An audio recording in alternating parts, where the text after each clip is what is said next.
राज्यातील विद्यार्थ्यांसाठी या क्षणाची सर्वात मोठी बातमी. आता इंजिनिअरिंग असो वा मेडिकल, फी भरण्याचं टेन्शन विसरा. कारण सरकारने मुलींना 100% आणि मुलांना 50% फी माफीचा ऐतिहासिक निर्णय लागू केलाय. पण खरंच सर्व कॉलेजेस हे नियम पाळणार का? पाहुयात सविस्तर बातमी दवंडीवर.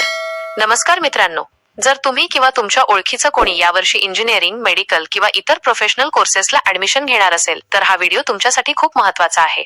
कारण सरकारने फी माफीबाबत आतापर्यंतचा सर्वात मोठा निर्णय घेतलाय. बघा, सरळ हिशोब आहे. आता राज्यातील व्यावसायिक अभ्यासक्रमांसाठी प्रवेश घेणाऱ्या मुलींना 1 रुपयाही फी भरण्याची गरज नाही.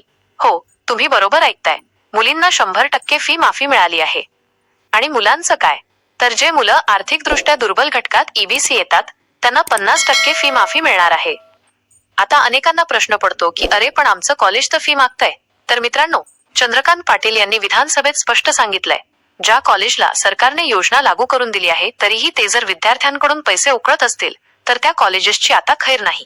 त्यामुळे आता कॉलेजला फी देऊन तुमची अडवणूक करता येणार नाही. कागदपत्रांचं टेन्शन कसं कमी झालं? दुसरी मोठी गोष्ट म्हणजे कागदपत्रांचा जंजाळ. पूर्वी 17 ते 17 कागदपत्र जमा करावी लागायची, आता ती संख्या फक्त 8 वर आणली आहे. फॉर्म भरायची रकाने सुद्धा कमी केलेत. म्हणजे आता तासनतास सायबर कॅफेवर बसून डोकं दुखवून घ्यायची गरज नाही. राहण्याचा खर्च, खिशाला दिलासा फक्त फीच नाही तर राहण्याचा खर्चही सरकार देतंय. जर तुम्ही मुंबई किंवा पुण्यासारख्या शहरात शिकत असाल तर वर्षाला 60,000 रुपये थेट तुमच्या खात्यात येणार. तालुका लेव्हलला असाल तर 48,000 मिळतील.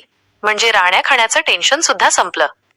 शिक्षण आता खऱ्या अर्थाने सर्वांसाठी सोपं झालंय. ही माहिती तुमच्या प्रत्येक मित्रमैत्रिणीला पाठवा.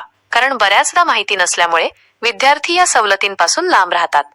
अशाच ताज्या आणि महत्त्वाच्या अपडेटसाठी आमचा दवंडी YouTube चॅनल सबस्क्राईब करा, व्हिडिओला लाईक करा आणि बेल आयकॉनवर क्लिक करा. म्हणजे प्रत्येक नवीन व्हिडिओची नोटिफिकेशन तुम्हाला सर्वात आधी मिळेल.